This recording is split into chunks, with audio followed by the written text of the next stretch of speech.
Today we are starting with periodic classification of elements.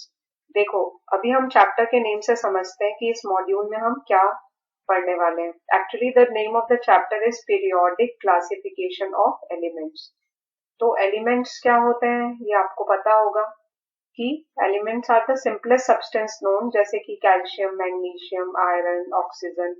अब ये इतने सारे एलिमेंट्स हैं जो आज की डेट में डिस्कवर्ड हैं, तो हम उसको क्लासिफाई करते हैं। बट इसकी स्टोरी एक्चुअली कैसे स्टार्ट हुई वो हम देखेंगे इसमें, कि क्लासिफिकेशन कब स्टार्ट हुआ, क्यों स्टार्ट हुआ, और इस क्लासिफिकेशन को करने में हमें क्या फायदा होता है।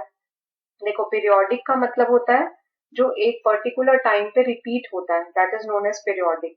तो यहाँ पे पीरियोडिक क्लासिफिकेशन ऑफ एलिमेंट्स इसलिए कहा गया है क्योंकि एलिमेंट्स की जो प्रॉपर्टी होती है वो एक पर्टिकुलर टाइम के बाद रिपीट होती है और उसी बेसिस पे हम क्लासिफाई करते हैं। ठीक है, अभी तुम लोगों को थोड़ा बहुत समझ में आया होगा कि ये क्या है। पूरा 100% नहीं समझ में आया कि what is periodic classification, but इस चैप्टर में हम ये पढ़ेंगे कि एलिमेंट्स को किस बेसिस पे क्लासिफाई किया जाता है, कैसे उनकी प्रॉपर्टीज रिपीट होती हैं और उससे हमें क्या फायदा होता है, हम क्या क्या चीजें जान सकते हैं उसकी वजह से एलिमेंट्स के बारे में। ओके, तो सबसे पहले हम देखते हैं कि हमें क्लासिफिकेशन करने की नीड ही क्यों पड़ी। देखो, आप कोई भी चीज को क्लासिफाई क्यों करते हो, जैसे अगर सपोज स्कूल है तो स्कूल में अगर हम सारे बच्चों को एक साथ पढ़ाएंगे तो हमें बहुत ज्यादा इम्पॉसिबल हो जाएगा उनको पढ़ाना, तो हम उनको ग्रेड वाइज क्लासिफाई करते हैं कि क्लास 1 में एक टाइप के एक मेंटल लेवल के बच्चे पढ़ते हैं, ग्रेड 2 में दूसरे मेंटल लेवल के बच्चे पढ़ते हैं, ताकि हम उनको ठीक से समझ सके और उनको ठीक से पढ़ा सके। ठीक है, चलो ह्यूमन बींग्स के केस में तो थोड़ा मुश्किल हो जाता है। अगर आप अपने कबर्ड को ही देख लो तो कबर्ड में हम अलग अलग तरीके के कपड़ों को क्लासिफाई करके रखते हैं, ताकि जब मुझे जिस तरीके के कपड़े पहनने हैं तो हम उससे निकाल सके। ठीक है, दूसरी बात क्या है कि अगर हमारे पास थोड़े से कपड़े होंगे, सपोज हमारे पास 3-4 कपड़े होंगे, तो हम उसको क्लासिफाई नहीं करेंगे। लेकिन अगर हमारे पास बहुत ढेर सारे कपड़े हो गए, 100 कपड़े हो गए, तो फिर हमें उसको क्लासिफाई करने की जरूरत पड़ेगी। उसी प्रकार एलिमेंट्स को हम इसलिए क्लासिफाई करते हैं क्योंकि स्टार्टिंग में तो बहुत कम एलिमेंट्स डिस्कवर हुए थे, बट बाद में धीरे धीरे नंबर ऑफ एलिमेंट जो डिस्कवर होते जा रहे थे वो इंक्रीज होते जा रहे थे, तो हमें उनको क्लासिफाई करना था किसी न किसी बेसिस पे। नेक्स्ट, कि अगर हम उनको एक टाइप के एलिमेंट्स को एक ग्रुप में डालेंगे तो हमें पता होगा कि इस ग्रुप के जो एलिमेंट्स है वो किस तरीके से बिहेव करने वाले हैं, इस ग्रुप के एलिमेंट्स किस तरीके से बिहेव करने वाले हैं, क्योंकि हमने एक पर्टिकुलर बिहेवियर के अकॉर्डिंगली उनको क्लासिफाई किया है। तो सपोज मुझे कुछ इस तरीके का एलिमेंट चाहिए, तो मैं ए एलिमेंट को ले सकती हूँ, और अगर ए नहीं मिल रहा तो बी एलिमेंट को ले सकती हूँ। ठीक है, मुझे अगर इस तरीके के एलिमेंट्स चाहिए तो मैं इस ग्रुप से कोई सा भी एलिमेंट उठा सकती हूँ। ठीक है, तो क्लासिफाई करने से हमें किसी भी एलिमेंट का बिहेवियर और प्रॉपर्टीज अच्छे से पता चल जाएगी, हमें सारे एलिमेंट्स की प्रॉपर्टीज लर्न करने की जरूरत नहीं पड़ेगी। ठीक है, और हम कंपेयर भी कर सकते हैं। अगर हमारा क्लासिफाइड है तो हम कंपेयर भी कर सकते हैं ये वाले ग्रुप के एलिमेंट को दूसरे ग्रुप के एलिमेंट से। ठीक है, और हम ये भी देख सकते हैं कि एक ही टाइप के एलिमेंट्स जो है वो सिमिलर टाइप के कंपाउंड्स फॉर्म करते हैं, दूसरे ग्रुप के एलिमेंट्स जो होते हैं वो अलग तरीके के कंपाउंड्स फॉर्म करते हैं। तो हमें बहुत सारी चीजें इसमें समझ में आती है। देखो, अगर केमिस्ट्री में हायर स्टडीज करना है आपको और एलिमेंट सबसे बेसिक यूनिट है, तो अगर आप एलिमेंट्स को समझ पाओगे तभी आप आगे और कुछ कर पाओगे। ठीक है, सो क्लासिफिकेशन जो करना शुरू किया था वो डॉबर्नियर से हम स्टार्ट करते हैं, कि डॉबर्नियर ने सबसे पहले ट्राई किया था क्लासिफाई करने का। ठीक है, अब इसने क्या किया, इसने जब एलिमेंट्स को अरेंज किया असेंडिंग ऑर्डर में, ascending order of their atomic masses. देखो बेटा, उस समय तो एटम के बारे में सिर्फ मास ही पता था। देखो, जब भी कोई स्टडी होती है तो मास तो वैसे दिख ही जाता है हमें कि कोई भी एलिमेंट जो है उसका मास कम है कि ज्यादा है। ठीक है, मास मतलब material of which it is made up of. तो उसने एटम को असेंडिंग ऑर्डर में अरेंज किया पहले तो, कि भाई तुम सबसे छोटे हो, तुम सबसे पहले खड़े हो जाओ, तुम उससे थोड़े बड़े, तुम थोड़ा और नेक्स्ट लेवल पे खड़े हो जाओ, जैसे हम लाइन बनाते हैं ना। तो इस तरीके से उसने असेंडिंग ऑर्डर में अरेंज किया एलिमेंट को। फिर उसने एक चीज नोटिस करी कि अगर वो 3-3 के ग्रुप में एलिमेंट्स को लेता है तो इन तीनों में एक कनेक्शन उसे मिलने लगा, तो इसलिए उसने 3-3 के ग्रुप्स बनाए। और उसके ग्रुप्स को हम कहते हैं डॉबर्नियर्स ट्रायड। अभी मैं बताती हूँ ये ग्रुप की क्या खास बात थी, लेकिन अभी तुम ये समझो कि डॉबर्नियर ने तीन तीन के ग्रुप्स बनाए, एक ग्रुप में तीन एलिमेंट को रखा क्योंकि उन्हें कुछ सिमिलैरिटी लगी उन तीनों में। ठीक है, इसका पूरा नाम ये है, आपको पूरा नाम याद रखने की कोई जरूरत नहीं है। ये जर्मन केमिस्ट था एक, और इसने उस समय जब क्लासिफिकेशन किया था उस समय 33 एलिमेंट्स ही डिस्कवर्ड थे। आज की डेट में तो बहुत सारे एलिमेंट्स डिस्कवर्ड है, बट जब डॉबर्नियर ने क्लासिफाई करने की कोशिश की थी उस समय 33 एलिमेंट्स डिस्कवर्ड थे। और उसने क्या किया, जैसा कि मैंने आपको बताया कि उसने तीन तीन के ग्रुप बनाए, और उसने पहले अरेंज किया था increasing order of atomic mass. ठीक है, आपको ये याद रखना है उसने कैसे अरेंज किया था, increasing order of atomic mass. उसने क्या नोटिस करा कि ये जो जब भी हम increasing order of atomic mass में अरेंज करते हैं और तीन तीन का अगर हम सेट देखते हैं, ये X3 हो गया, तो ये बीच वाले एलिमेंट का जो एटॉमिक मास है वो इन दोनों इसके आजू बाजू वाले एलिमेंट्स का एवरेज एटॉमिक मास है। जैसे मैं तुम लोगों को एक्सप्लेन करती हूँ इसको ठीक से। जैसे ये उसने अरेंज किया लिथियम, सोडियम और पोटेशियम, ये तीनों एक ही तरीके के एलिमेंट्स हैं। लिथियम भी मेटल है, सोडियम भी मेटल है और पोटेशियम भी मेटल है। अभी हम जानते हैं कि इन तीनों की वैलेंसी 1 है, उस समय ये सारी चीजें नहीं नोन थी। तो उसने ये ट्रायड बनाया, एक तो लिथियम, सोडियम, पोटेशियम का। अब आप देखो लिथियम का एटॉमिक मास है 7, पोटेशियम का है 39, तो अगर आप पोटेशियम और लिथियम को ऐड करोगे तो आपका आ जाएगा 46, और 46 डिवाइड बाय 2 करोगे तो आ जाएगा 23, which is the atomic mass of बीच वाला एलिमेंट। ठीक है, तो इसके ट्रायड में ये खास बात थी कि जब ये फर्स्ट और थर्ड एलिमेंट का एवरेज एटॉमिक मास निकालता था तो वो बीच वाले एटम का एटॉमिक मास हो जाता था। अब उसने दूसरा एक और ट्रायड बनाया था, ये कैल्शियम, स्ट्रोंटियम और बेरियम का। तो आप देखो इसको ऐड करके 40 प्लस 137 इज 177, और 177 डिवाइड बाय 2 करेंगे तो क्या आएगा 88.5 करीब। ओके, तो 88.5 और 87.5 ठीक है, थोड़ा बहुत चल रहा है। और तीसरा ट्रायड जो बनाया था क्लोरीन, आयोडीन और ब्रोमीन का, तो इन दोनों का अगर हम एवरेज करेंगे तो it will come out to be 80, around 80। ठीक है, अब ये डॉबर्नियर ने बस इतना ही काम किया था और कुछ खास काम नहीं किया था। तो हम एग्जामिनेशन पॉइंट ऑफ व्यू से सोचेंगे तो हमें सिर्फ ये लर्न करना है कि इसने एटम्स को अरेंज किया था in the increasing order of their atomic masses, और इसने तीन का ग्रुप बनाया था which is known as Dobereiner's triad, and he found out that the atomic mass of middle element is the average atomic mass of their neighbors। ठीक है, तो हमें इनमें से एक तो एटलीस्ट लर्न करना ही है along with their atomic masses, तो एक ट्रायड आप लर्न कर लो। ठीक है, अब हम देखते हैं कि डॉबर्नियर ट्रायड ऑब्वियसली बहुत एडवांस तो उसने कुछ किया नहीं, इसकी बहुत सारी लिमिटेशन थी। क्या क्या लिमिटेशन थी, एक तो वो सिर्फ तीन ही ट्रायड बना के रह गया। 33 एलिमेंट्स थे तो कम से कम वो 11 ट्रायड्स तो बना ही सकता था, लेकिन ऐसा कुछ हुआ नहीं, सिर्फ 3 ट्रायड्स बनाए उसने, 9 एलिमेंट्स को ही वो क्लासिफाई कर पाया तीन के ग्रुप में। और बहुत सारे जो एकदम लो जिनका एटॉमिक मासेस होता था या जिनका बहुत हाई एटॉमिक मास होता था वो ट्रायड नहीं फॉर्म करते थे। जैसे एक फ्लोरीन, क्लोरीन, ब्रोमीन का तीन लोग एक साथ आते हैं, फ्लोरीन, क्लोरीन और ब्रोमीन। जब हम अरेंज करेंगे ना increasing order of atomic masses तो ये तीनों एक साथ आते हैं। तो हम ये नहीं देख पा रहे हैं कि फ्लोरीन और ब्रोमीन का अगर हमने एवरेज निकाला तो वो फ्लोरीन के मास के बराबर नहीं आ पा रहा है ना। तुम देखो ये अराउंड 100 है, 99 है, 99 का आधा जो होता है वो कहीं दूर दूर तक 35.5 के करीब नहीं है। तो ऐसे बहुत सारे इसके ड्रॉबैक्स। देखो तीन के अलावा वो और कुछ कर नहीं पाया। ये तो हम क्वेश्चन आंसर के पॉइंट ऑफ व्यू से हम देख रहे हैं कि अगर हमें डॉबर्नियर ट्रायड की लिमिटेशन पूछी जाएगी तो हम क्या क्या लिखेंगे। ठीक है, डॉबर्नियर ने सिर्फ 3 ट्रायड्स बनाए, इसके जो ट्रायड्स हैं वो कभी भी एट बहुत लो एटॉमिक मास या बहुत हाई एटॉमिक मास वाले एलिमेंट्स के साथ एप्लीकेबल नहीं थी, और बाद में तो एटॉमिक मासेस बहुत अच्छे से मेजर होने लग गए, तब तो फिर डॉबर्नियर का लॉ बिल्कुल ऑब्सोलीट हो गया, मतलब it was not in use. अब ये यूज हम करते नहीं है, फिर भी हम इसलिए पढ़ रहे हैं क्योंकि हमें पता होना चाहिए कि इसकी शुरुआत कहाँ से हुई थी, पहले किसने ट्राई किया।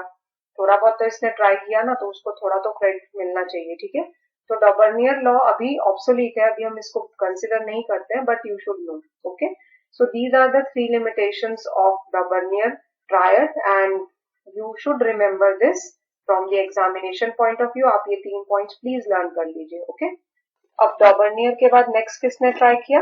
न्यूलैंड. तो उसके जो लॉ का नाम रहा वो रहा Newlands law of octaves. Octaves मतलब होता है 8. ठीक है, तो इसने क्या किया? इसने भी वही काम किया, एटम को अरेंज किया उसने छोटे से बड़ा. पहले जो सबसे छोटा एलिमेंट डिस्कवर हुआ था, देखो इसके टाइम पे भी 58 आई थिंक 58 एलिमेंट्स डिस्कवर्ड थे. जैसे डॉबर्नियर के टाइम पे 33 एलिमेंट डिस्कवर्ड थे. न्यूलैंड का जो टाइम था तब तक और एलिमेंट्स डिस्कवर हो गए थे. तो इसने भी वही काम किया कि उसने अरेंज किया. पहले उसने सबसे छोटा एलिमेंट रखा हाइड्रोजन, फिर उससे थोड़ा जो बड़ा एलिमेंट मिला था जिसका ज्यादा मास था वो था लिथियम. तो उसने ऐसे अरेंज करना शुरू किया. नेक्स्ट जो आया एलिमेंट वो था बेरिलियम. बोरॉन उससे थोड़ा और बड़ा, ठीक है, कार्बन उससे थोड़ा और बड़ा, फिर नाइट्रोजन उससे और बड़ा. अब ये 6th एलिमेंट हो गया है ना. फिर 7th एलिमेंट है ऑक्सीजन. देखो ये फर्स्ट नंबर पे है hydrogen, lithium, beryllium, boron, carbon, 6th is nitrogen and 7th is oxygen. अब जो 8th एलिमेंट आएगा इससे बड़ा, ऑक्सीजन से बड़ा, अब उसने देखा कि भाई ये 8th एलिमेंट जो है वो तो हाइड्रोजन की ही तरह है. ठीक है, तो हर 8th एलिमेंट पे प्रॉपर्टी रिपीट होना शुरू हो रही थी. मतलब जो ऑक्सीजन के बाद जिसको खड़ा करना था तो वो तो हाइड्रोजन के जैसा निकला, तो उसको उसने हाइड्रोजन के नीचे, हाइड्रोजन के ग्रुप में खड़ा कर दिया. हाइड्रोजन के नीचे फ्लोरीन खड़ा कर दिया. ठीक है, तो ये दोनों एक जैसे हो गए. फिर फ्लोरीन के बाद जो आया वो लिथियम के जैसा था, तो लिथियम के नीचे सोडियम को खड़ा कर दिया. ठीक है, तो एवरी 8th एलिमेंट जो है वो अपनी प्रॉपर्टी रिपीट करता है, इसीलिए उसका नाम न्यूलैंड लॉ ऑफ ऑक्टेव पड़ा. फिर मैग्नीशियम आया. मतलब अगर हम सीधी लाइन पे खड़ा करते तो यहाँ पे फ्लोरीन आता, यहाँ पे सोडियम आता और यहाँ पे मैग्नीशियम आता. लेकिन अगर हम वैसे देखेंगे तो हाइड्रोजन के हिसाब से 8th एलिमेंट कौन सा है? अगर हम इसको 1 कंसिडर करते हैं तो ये 2 3 4 5 6 7 8th एलिमेंट ये है. अगर मैं लिथियम के हिसाब से 8th एलिमेंट देखूंगी तो लिथियम 1 2 3 4 5 6 7 और 8. लिथियम से काउंट करना शुरू करूंगी तो 8th एलिमेंट सोडियम है. ठीक है, तो हर एलिमेंट 8th एलिमेंट के बाद वो अपनी प्रॉपर्टीज रिपीट करना शुरू कर देता है. अब मैग्नीशियम के बाद आया एल्यूमिनियम जो इससे बड़ा था. फिर ऐसी सिलिकॉन जो है वो कार्बन की तरह निकला. फॉस्फोरस जो है वो नाइट्रोजन की तरह निकला. सल्फर जो है वो ऑक्सीजन की तरह निकला. ठीक है, तो ये सब सेम. फिर सल्फर के बाद जो आया क्लोरीन आया. अगेन वो 8th एलिमेंट है तो वो इसके जैसा था क्लोरीन. ठीक है, तो हाइड्रोजन, क्लोरीन, फ्लोरीन ये लोग एक तरीके के हुए. तो इस तरीके से हर 8th एलिमेंट के बाद वो फिर से अपनी प्रॉपर्टी रिपीट करता है. न्यूलैंड ने ये ऑब्जर्व किया कि अगर वो एटॉमिक मास के हिसाब से अरेंज करता है एलिमेंट्स को तो 8th एलिमेंट के बाद फिर से प्रॉपर्टीज रिपीट होना शुरू हो जाती है. This is what is Newlands law of octaves. ठीक है, तो ये काफी इंटरेस्टिंग था. ये थोड़ा डॉबर्नियर से थोड़ा एडवांस चीज उसने डिस्कवर करी. तो इसलिए इसके लॉ को हम म्यूजिकल नोट का भी लॉ कहते हैं, क्योंकि जैसे 7 सुर होते हैं ना, वैसे ही इसने 7 ऐसे कॉलम्स बनाए. सारे गामा पाधा नी 7 सुर होते हैं, फिर से सा आ जाता है, सारे गामा पाधा नी सा. ठीक है, तो फिर से सा आ जाता है उसी तरीके से. और अगर आप दूसरी कंट्रीज के हिसाब से भी देख लो तो डो रे मी फा सो ला टी ऐसा सुर होता है. 7 सुर होते हैं, तो 7 के बाद फिर से वो डिफरेंट स्केल में आ जाता है सेम सुर.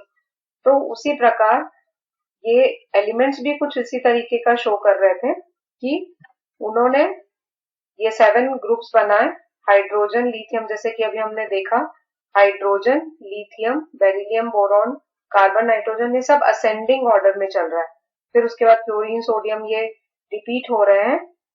बट इसमें भी बहुत सारे फ्लॉज थे. देखो एक तो सबसे बड़ा फ्लॉ इन लोगों का यही है कि ये लोग सोच रहे थे कि बस जितने एलिमेंट डिस्कवर हुए उसके बाद और होंगे नहीं, तो ये कंफ्यूज हो गए.